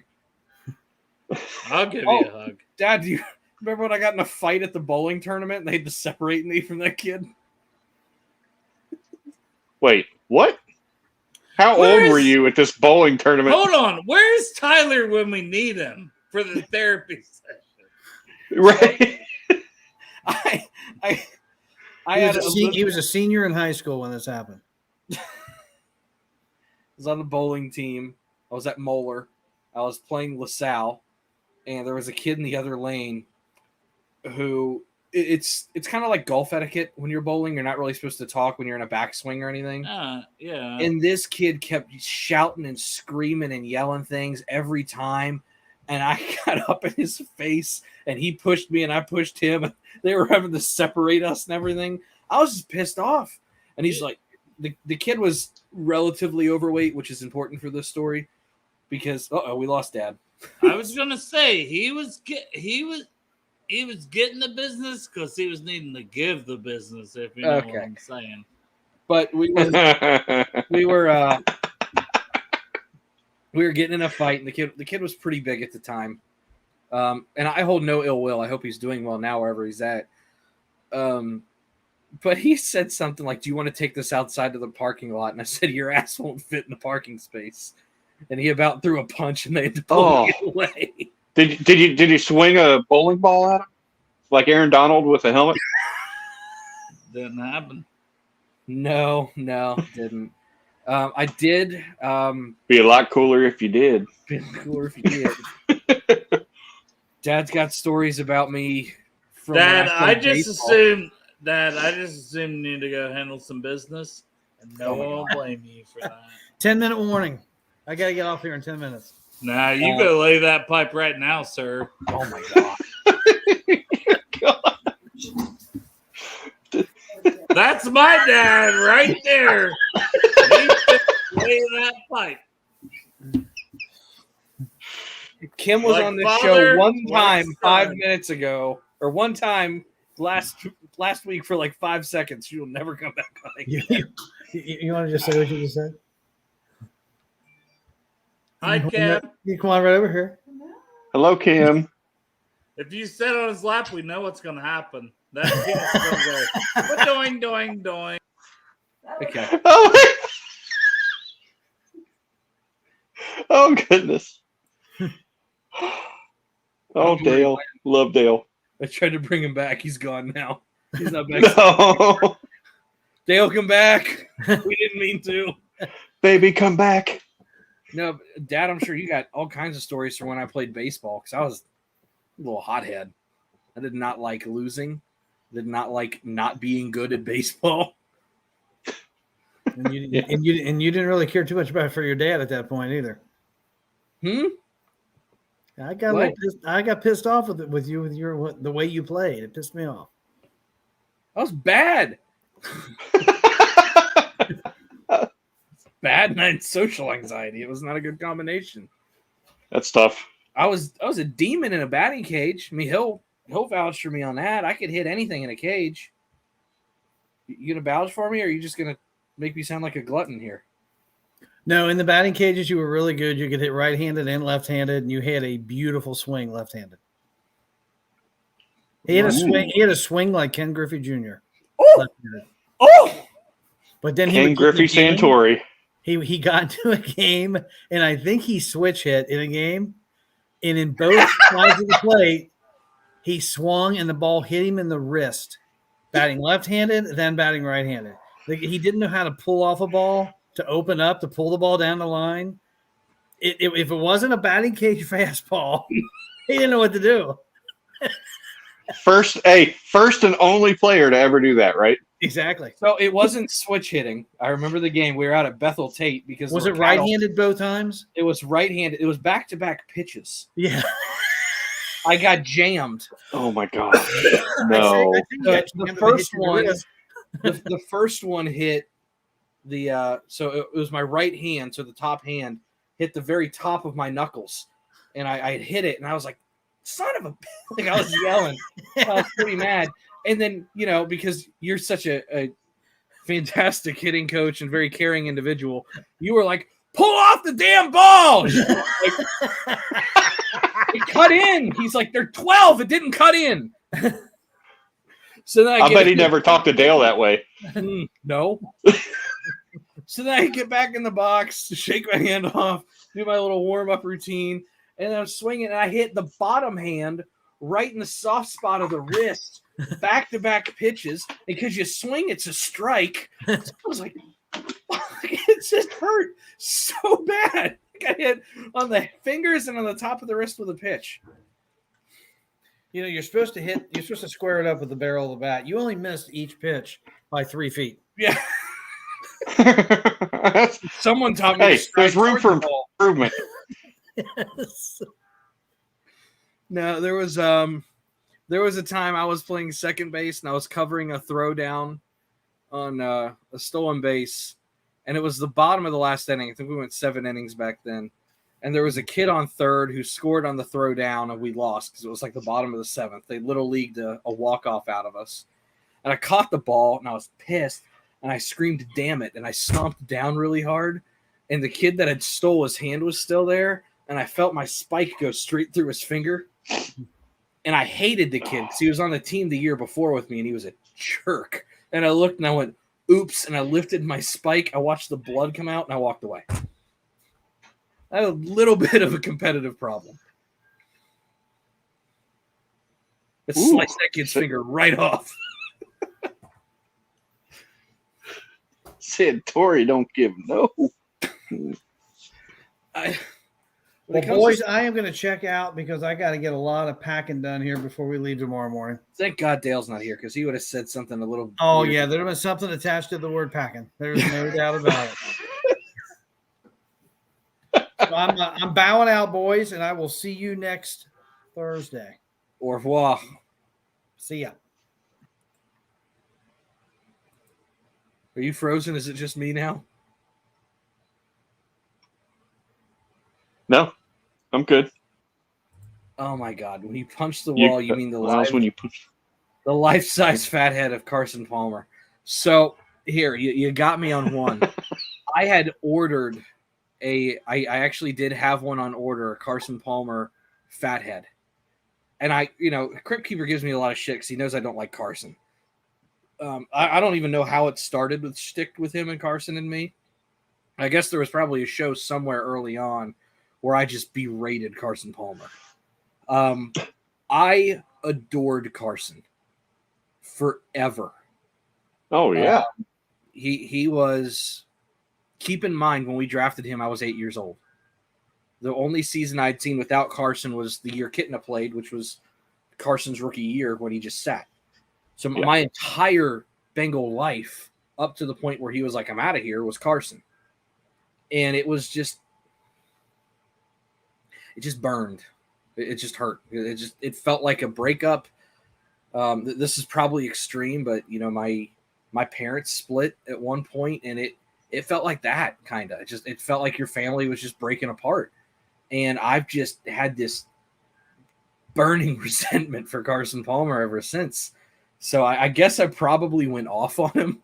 And he's just always like, hey, here's a Carson Palmer joke. Every time I see Carson Palmer's name, my eyes just, for a split second, I just want to punch him.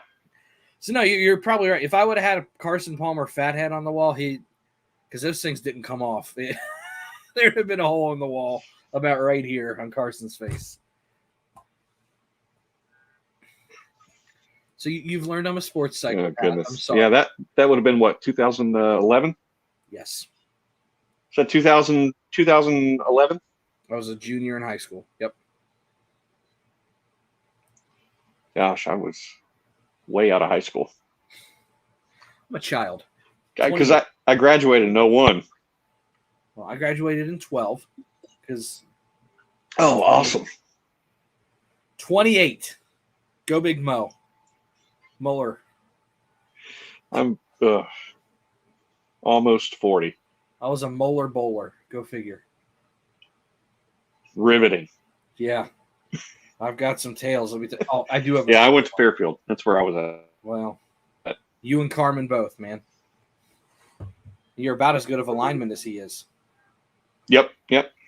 So I do have a quick bowling. I gave up less sacks. Yeah, you did. It sounds like you have more than him too. But I do have a quick bowling story. So being that it's Moeller, highly competitive in everything they do. Doesn't matter if it's football, baseball, volleyball, bowling. They had an ultimate bass frisbee. fishing. Yeah, they had it. You laugh, but it's there. They got everything. I know. They had an ultimate frisbee team that I was on for a year. Like, it was super competitive. Everything they did. They did not. Losing wasn't an option. We're on the bowling team, and it was about kind of when like the food science stuff really started to break out about 10, 12 years ago. And our coach was like super into it. He's like, you guys are going to be healthy. You're going to be more alert. You're going to be sharper on your decisions. It's going to help. And I was like, this is bowling. Like, I love bowling. I'm here for it. Like, I'm here for athletics, but this seems a little bit much for what we do. Like, What decisions do you have? Knock down that pin. Okay. Well, there's a little more to it than that, but yeah. I know, but so we had to take home diet logs for bowling. We'd write down Wow. what we were eating, and then he would review them and write down a healthy substitute. And mine was always Skyline, Chipotle, Burger King, Taco Bell, and it would just say salad, salad, salad. You know. And one day he pulled me aside. He's like, "We really need to talk about this." And I was like, "Coach, I'm with you. I get it. If this was football, baseball, volleyball, basketball, I'd agree with you. I just don't think it's relevant for bowling." And he's like, "You really need to buy into this. You know, I need you to buy in and be part of the team." I was like, "That's fine. And I'll work on it." I said, "But one, look at the table behind us, because in bowling, especially for tournaments, you had 4 individual games, or you had 2 individual games, and you had 5 people bowling. So you had 10 total individual games, right? And then you would have an intermission. And then we would play something called Baker games, which is like where 5 people bowl one game. Goes pretty quick. It's actually kind of fun. But at intermission, we had food. And routinely, we would have Chick-fil-A catered. And I was like, "You're giving me fried chicken during a match." Yeah. One, fried chicken's right there, coach. And he was like, "Okay." And I said, "Now I want you to look down at lane 13. And he said, "Why?" And there was a guy that always came in, and I'm going to describe this guy. This is no disrespect to this guy, but this is very imperative to the story. Look down at lane 13. There is a man in a electric wheelchair, paraplegic, no legs. He had an arm cut right below his elbow, and then he had his pinky missing, part of this finger missing, and no thumb. And he bowled 2-3 times a week. He would roll up to the lane, and he would give it his best little go, and he would bowl 200, 225 every single time. He had a perfect throw." I said, "Coach, that man doesn't have legs or an arm. I don't think it matters if I eat Chick-fil-A today or not." Right. And he was like, "You might be right." And he scrapped the entire diet thing after that. I shit you not. Logic. I was Logic. I'm like, "Look, man, I'm fat. He doesn't even have arms. Like, he's better bowler than me. Like, it's about placement, nothing else. It doesn't, like, I don't even know what that man had to eat 3 days ago, but I guarantee you it wasn't a salad, you know?" Right. So, Yeah. No, it was super intense over at Moeller. Like, everything. Like, gym class, they used to test our heart rates. We had weightlifting for gym class one year. Mhm. That was just the entire class, was just learning how to lift weights. That's fun. I guess, but the weightlifting guy was the head football coach at the time, and he was super intense, and I was only 95 pounds at the time. And he's like, "You can barely lift the bar." I'm like, "The bar's more than me." Like, Yeah. yeah, like I can't. Sorry. It was brutal. Oh my god! But no, it's, you know, those programs like Moeller, X, Elder, LaSalle, and there's private and public school programs too like that. Like Princeton's like that right now. Lakota West. Oh, I believe it. Especially because they got Bolden up there now for football, and, you know, just piggybacking off that, when he was at Coleraine for all those years, and then, you know, that carried from the Kerry Combs era. There are so many just military like programs, because it's just so competitive out here. You've got to be. Yeah. I mean, we Southwestern Ohio was always a dogfight. Well, not to be an asshole, but how did he stop? How did he stop what? How did he stop rolling? He had an electric wheelchair, so he would just roll up there and, you know, pull the brake or whatever and throw the ball, and then he'd spin around and go back and go get it. It was just like a little Nintendo joystick. What? I wonder if he thought it was just like a regular wheelchair. He may have. I thought I said it was electric. I think you did, but you start rolling, then Yeah. Well, and roll. that's the thing. I had zero respect for the bowling team before I even joined. I went to the open bowling tryouts, and I've told this to my teammates, so they know it. It's not anything groundbreaking. I went to make fun of the kids on the bowling team. I was like, I want to go see these kids taking this stupid-ass sport so seriously. Because I knew the way Moeller was, and I figured these guys are just going to be outrageous about this. I went there. I was kicking balls down the lane because it was 2 hours of free bowling. My friend slid on the lane on his stomach like a penguin. I was throwing them super hard down the gutter to see if I could get them to pop out. Like, I wasn't trying at all. And the coach came up to me. He was kind of pissed off. He's like, "You have potential. You've made it." And I was like, what You made it. I was like, he put me on the bowling team as a punishment. But I didn't. But I respect sports enough that I was like, well, I'm here. I'm going to give it my best go. And then I tell Bengal Dad about it. And he's like, well, I was on a traveling league for Coleraine as a kid. He grew up in Coleraine Bowl. And I was like, all right, well, we'll do that. And then he starts pulling all my grandfather's trophies out of all his 700 series that he used to bowl. Oh, wow. And I was like, oh. And he's like, and I've got like 30 bowling balls back here. And I'm like, how did I not know this? I just left. So then I show up, and out of nowhere, it's like varsity. Bang, bang, bang. Because I'm just focusing on it. And the coach was like, this is not how I thought this would go at all. And I was like, well, I didn't want to be here. So we're going to win now. Yeah. I'm too competitive to lose. That is a 100% true story. I did not. There's no exaggeration. There's no fabrication. That is true. So there is something for those of you that don't know called a clean game. And a clean game is where you don't have an open frame. And an open frame is anything that is not a spare or not a strike. So if you get like 6 of them, that's open. If you get 9 of them, it's open. You need a spare or a strike for it to be considered a clean or closed frame. Okay. I had 7 straight games where I left an open on the last frame and I choked on the last ball. And granted, my average was through the roof during that run of 10 games. Like my average was like 230 at that time. So I was like, I'm killing it, but damn, I just want that one clean game. Right. And every time you got a clean game, they gave you a little like plastic bowling pin that you could put on your key tag. We had a kid named Daniel who probably could have gone pro if he wanted to. He was just one of those kids that I think he got bored just constantly putting up 280s. It's just what it was. His stats are still online. It was ridiculous. He had like 75 of these little key tags. Every single game was a clean game. Never missed.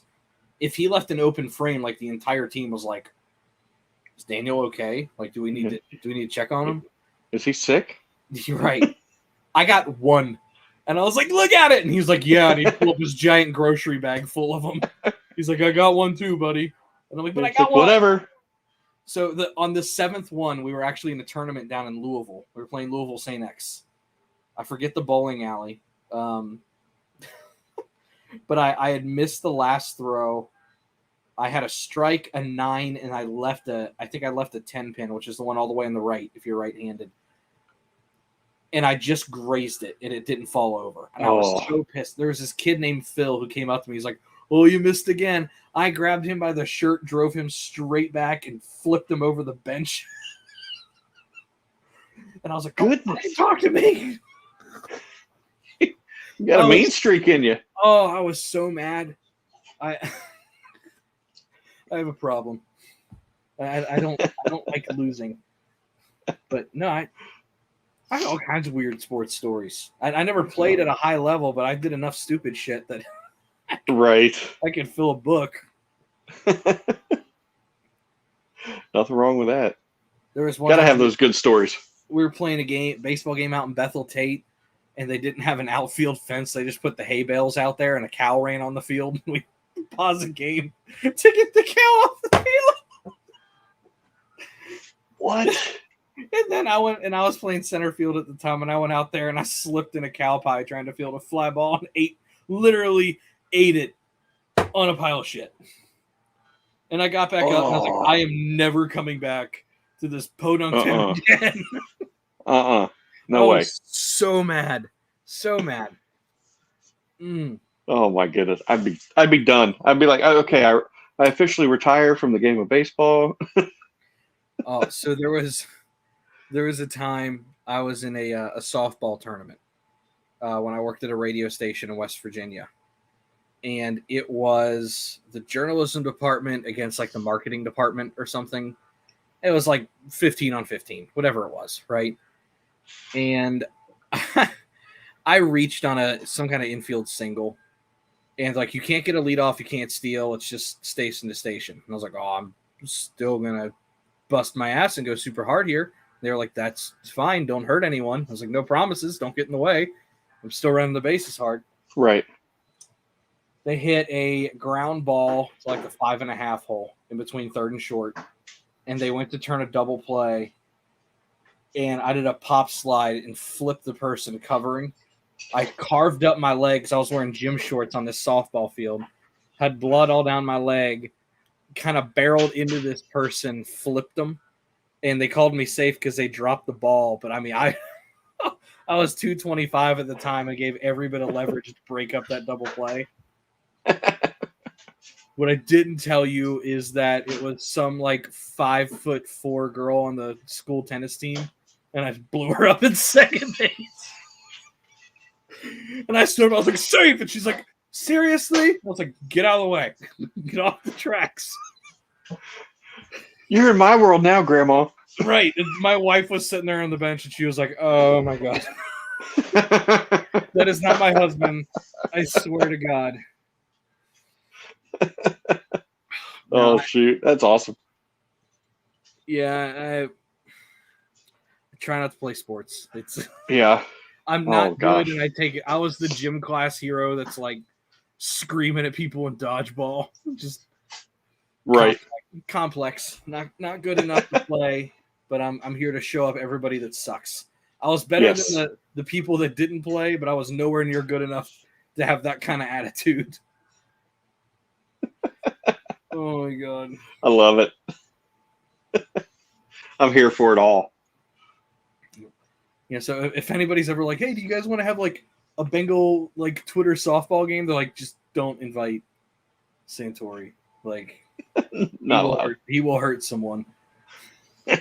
I'll be over there like Ty Cobb sharpening my spikes. Gotta get an edge.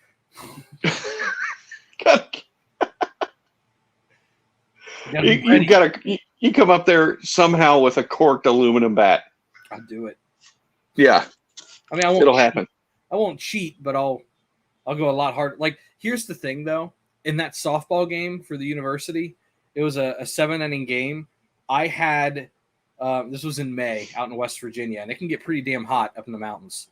I had legitimate heat exhaustion by the third inning and had to tap out. I went so hard for 3 innings I couldn't finish the game, and I was laying in a grass field, just like.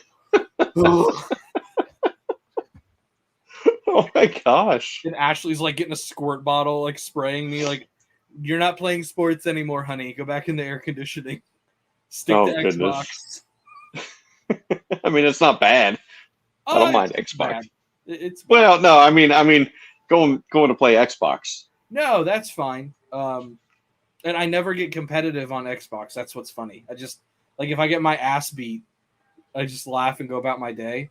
But the moment like you give me a uniform, I'm like, let's go. I'm ready. This is what we play for. Mm-hmm. Go Big Mo.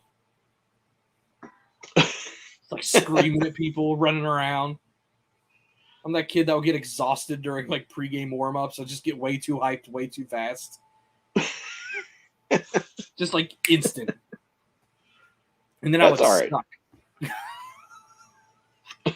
We got this. We got this. Strike 3, you're out. Damn it. Yeah, right. Yeah. It was, you break the aluminum bat on your head. Mm-hmm. I don't think I ever broke a bat. God, that'd be impressive. No, I've done stupid shit. I've never broke a bat. Broke a golf club once. I got mad and bent that over my knee. Just... I haven't done that. I've had a golf club break off at the hosel, a driver. The driver head just on the driving range just broke off and just flew. That sucked. Yeah, that was a $300 driver back, 10 years ago. It's still a lot. And Cincinnati lost 4-0. Yes. What, in baseball? That's normal. Yeah, to the Phillies again.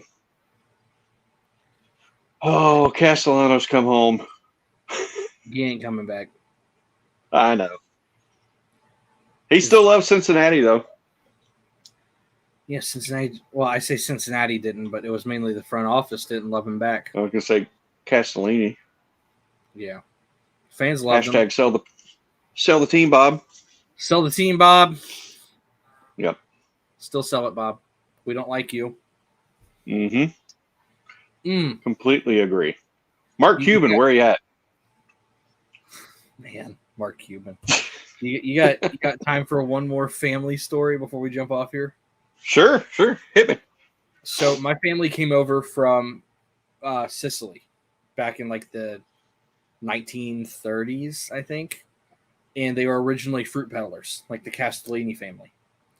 Okay. And at the time, there were two major fruit peddling companies down in Cincinnati. It was the Castellinis and my family, and they were competing. And the Castellinis bought out my family, took it over, and became the empire they are today. And I looked at my dad, and I was like, so we were this close to owning the Reds, and we screwed up. We should have just kept selling our own bananas, and we'd have been fine. That one is a true story. Oh, my gosh. We were that close. George Clooney by the Reds. Greg's still with us, man. That's Greg. awesome. All right. Yes. Are we on Luther Vision right now? Oh, I don't know. The Luth Tube? What? It's Luther Vision. Hashtag Luther Vision. Greg Absolutely. Hub. I still like Greg Hub. Oh, Greg Hub was good too. Oh my God. But yeah, Luther Vision, that's pretty good. So are you are you on the fan page for the Brew Jackets pod? Do you watch that one? I haven't been able to watch it yet. I need to know like when it is because I want to hop on and watch it sometime. So we don't. And I know nothing about hockey. Like I know several people on the podcast. Yeah, me. I sit there and I just, dude, I'm pretty sure some guy called me a drunk on there. That one, like I was so mad. So yeah. The guy retweeted our podcast. He was like, he was either talking about me or Dale, and he was like, "Get this drunken clown off of here." And I'm like, none of us were drunk. We're just. I remember Dale was like, he was probably talking about me. I'm like, yeah, but we just started. Like you were right. Like none of us were. But I'm sitting there shirtless with my hat backward, screaming into the camera, chugging milk. So I'm just like, maybe he's talking about me. I've never been drunk in my life. I couldn't. I don't know. Like I was kind of offended by that, and I was like, there aren't too many internet comments that really get to me, but that one got me. I was kind of pissed off about it. Right. Kevin's still here. All right, that's Kevin, good. why don't you have a picture, man? You're just a blue blob. He's a blueberry. He's it. He's a blueberry. I love it. No, so like I don't know a damn thing about hockey. I'm just kind of on there, and every once in a while I'll make like a sarcastic comment like, I don't need to know this, but for the new hockey fans out there, what the hell does that mean? And then I'll let Kevin go explain it for 3 minutes. Yes. Now, Kevin knows his stuff, man. Right, that's why you I'm can there. Tell. It's loaded in that brain. It's just Spitfire. Watch Brew Jackets, Cincy James, and not just we're gonna pick up one fan at a time. Just you this week. Nobody else. Good. Yeah. As long as you guys talk right to me, like everything you say is Cincy James. So this is as long as you do that, then I'll be good. Snyder barbecue chips in Huntington. Yes, I did. I lived in Huntington for 3 years. I tried just about. There weren't a whole lot of food that escaped me out there. Yeah. I didn't have much, but I had a Huntington food diet budget. So let me hear. Fat patties, Husson's Pizza, all the barbecue chips, the halfway market out Milton, the billion. There's like 3 or 4 different fat patties out there. All the Sheetz gas stations in the world. I don't know if you've ever had a Sheetz gas station, but holy hell, that's I've been to one before, but order the food. Like don't fuck around. Make sure you know what you're doing. Unless you have Buc-ee's, because I know that's kind of out near your territory now. Richmond, yeah, it's about 40 minutes away. I love Buc-ee's, man. That's my go. It's a nice little day trip, but you got to load up on barbecue. Oh yeah, I had a barbecue sandwich when we drove down to Tennessee. We went to Pigeon Forge. We stopped there, and I was like, I have to get this, and I got it. Brisket? Yeah, Oh, it's so good. dude, it was excellent. It was excellent. But we stopped there and kind of made a mini stop and kind of hung out for a little bit, and then we went on down to Pigeon Forge. But yeah, that the first one I went to was in Texas. Went down there and Yeah, went to one. in Texas. Yeah, and it was. I walked in there, I was like, goodness gracious, this is the biggest gas station on the planet So ever. the best way I could explain it was if a Texas barbecue themed Target was the size of a Walmart. Like if Target was Texas barbecue, I mean, because it's got like the shop in there with like the little like home kind of trinkets and decor and everything, and then it's got some shirts and they sell grills and shit. Like it looks like a Texas Target that sells really good barbecue, and it's the size of a Walmart. They're massive. Right. They got like 100 gas pumps. Oh gosh, the line of gas pumps was amazing. If you can't get gas there, you're not like your eyes are closed. Like yeah, you're not trying. Go get one. Like it's fine. Just drive, make one lap. I guarantee you'll get a spot. For sure. No, like I loved being in Huntington. Trying to think of some of the weird stuff that was like they got Cookout there now, which I don't know if you've ever had Cookout. Yeah.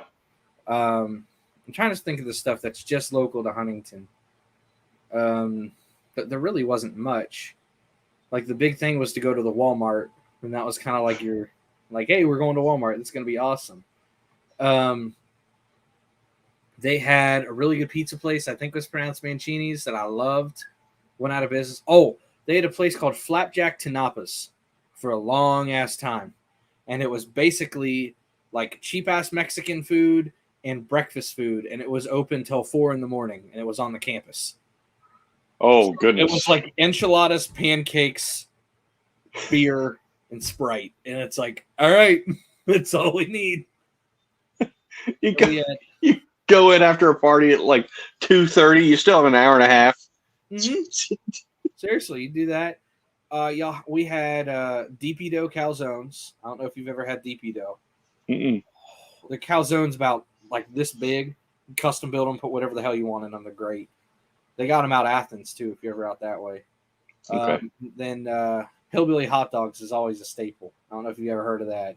No. That place, it was on Diners, Drive-Ins, and Dives with Guy Fieri or whatever his name is. Guy Fieri, yeah. Yeah.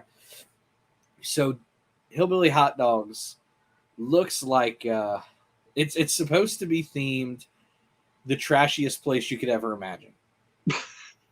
Seriously, it is. Like they are running with the hillbilly theme and they don't give a fuck. Like they're like, this is what we are, this is what we do. These are hot dogs. It's a school bus that they kind of cleaned out, and then you sit in the seats and they put tables in it. There's an outhouse outside that they cleaned out and they put a checkerboard over the toilet. You can eat on that. It's all clean. It's themed to be disgusting. Right. It's just weird. And then it looks like some mama's back porch out in Alabama. It's just covered with like license plates and hats and old beer cans and shit.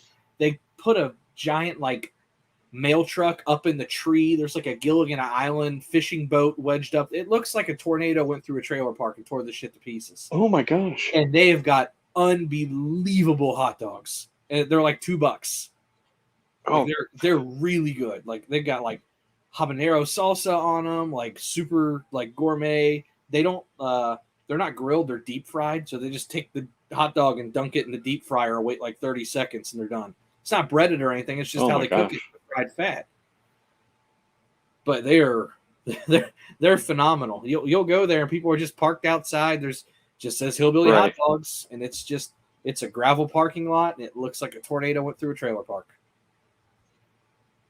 It's fantastic.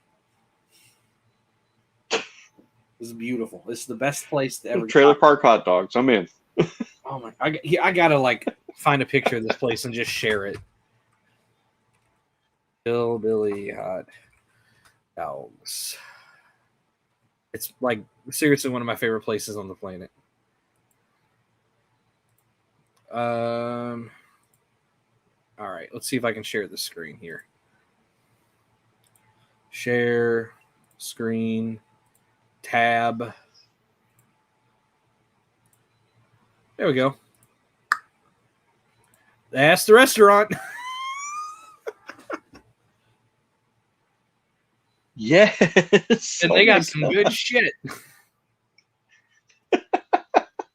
Like They got a boat on top of the bus. Oh yeah, like, this is called the Home Wrecker. That's like 4 pounds. Like there's the bus you sit in and eat. It just looks graffitied to hell. I love this place, man. It's seriously one of my favorite places on the planet. That's awesome. My son would go there and he would just order a plain hot dog. No, like look at these things. Like this is like He would. Well, we're going on YouTube. Whoa! Whoa. All right. So for Look at that thing. Hold on. I'm on the wrong tab. You guys are just watching me do anything. Here, hold on. Look at this. I am terrible at this. I'm not a good host. Look at the size of that thing. Oh my gosh. The guy's like, I have 12 minutes to do it. He'll probably take this thing down in like 45 seconds. That's an 11,000 calorie hot dog. Oh, probably. This is disgusting. Yeah, you're on the side of the road. There's license plates and shit. It's wonderful. He has gloves on. I don't know why. I ain't gonna help him. West Virginia is a wonderful place, man. They don't give a shit about your health. They're like, we are here for a good time, not a long time.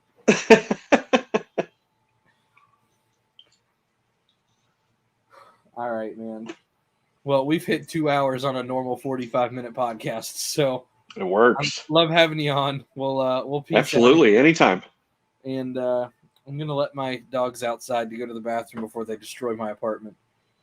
And then I'm probably gonna go to bed. Sounds good, brother. Peace out. Peace. We'll see y'all.